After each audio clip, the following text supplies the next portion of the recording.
महाराष्ट्रात शेतकरी कर्जबाजारी आहे. पिकांना भाव नाही. दुष्काळ आणि अवकाळी पावसामुळे शेतकऱ्यांचं कंबरड मोडलं आहे.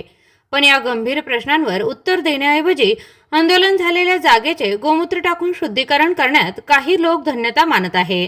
प्रश्न असा आहे की शुद्धीकरण नेमकं कशाचं करायचं, जागेचं की विचारांचं? शेतकऱ्यांसाठी रस्त्यावर उतरून संघर्ष करणारे आमदार रोहित पवार यांनी शेतकऱ्यांच्या न्यायासाठी आंदोलन केलं. कर्जमाफीची फसवणूक, हमी भावाचा प्रश्न, वीज बिलांचा ताण आणि वाढता उत्पादन खर्च यावर सरकारला जाब विचारला.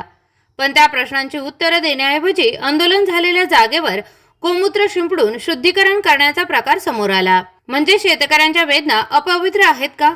शेतकऱ्यांच्या हक्कासाठी केलेला संघर्ष अपवित्र आहे का? जर आंदोलन करणं पाप असेल तर लोकशाहीचा अर्थ तरी काय उरतो? आज महाराष्ट्रातील लाखो शेतकरी संकटात आहे. त्यांना मदतीची गरज आहे, संवेदनशीलतेची गरज आहे.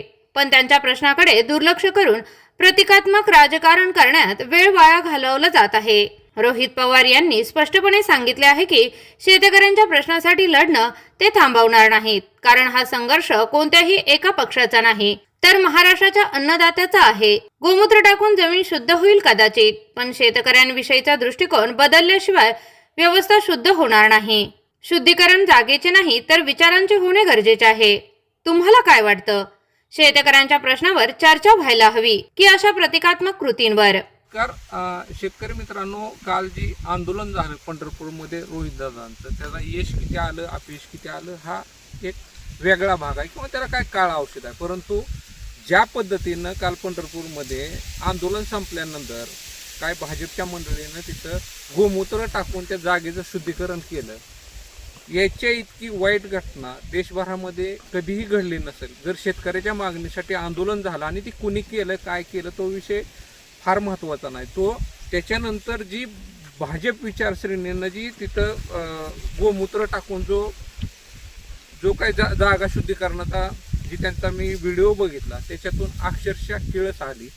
इथपर्यंतच राजकारण्यांना वाईट वागा की भविष्य काळामध्ये आम्हाला तुमच्यासोबत राहू वाटू नये. आणि दुसरी गोष्ट एक आहे की हीच अवस्था काँग्रेसने अशा चुका केल्या म्हणून भाजप सत्तेवर आलं. भाजपनं एवढं निश्चित भान ठेवलं पाहिजे की जसं आज काँग्रेसची अवस्था झाली आहे तशी तुमची होऊ नये. कारण कुठल्याच पक्षाची इतकी वाईट अवस्था झालेली आमच्यासारख्या सर्वसामान्य नागरिकांना पटणार नाही. कारण लोकशाहीमध्ये दोन्ही बाजू ह्या सक्षम असाव्या आणि हीच अवस्था भविष्यकाळामध्ये भाजपची होईल याच्यामध्ये मला कुठलीही शंका वाटत नाही. कारण ही जर असंच चालू राहिलं तर ही सर्वसामान्य माणसाच्या, शेतकऱ्यांच्या मनाला कुठंतरी घात करून जात आहे. अक्षरशः ती बघितल्यानंतर किळसवाणी झालं. म्हणजे त्याच्यापेक्षा वाईट काहीच असू शकत नाही. कारण एखाद्या ठिकाणी एखाद्या मागणीसाठी आंदोलन झालं तर त्याच्यापर्यंत ठीक आहे, राजकारणाचा भाग असू शकतो, त्याला विरोध प्रत्यारोप होणं तिथपर्यंत ठीक आहे. पण तुम्ही त्या जागेचं शुद्धीकरण करणं, एकीकडे तुम्ही ज्यावेळेस तुम्हाला असं वाटतं की बाबा अंधश्रद्धा निर्मूलनावर महाराष्ट्र शासन कितीतरी कोटी रुपये खर्च करतं आणि दुसऱ्या बाजूला तुम्ही काय करताय आणि काय मेसेज देताय, याच्यातून तुम्हाला कसल्याही परिस्थिती म्हणजे कुठल्याही माणसानं कुठल्या विषयावर बोललेलं जर पटनाच गेला असेल तर तो विषय कुठंतरी थांबला पाहिजे. आणि तो थांबल, तुम्ही नाही थांबवला तर तो समाज निश्चित थांबवल.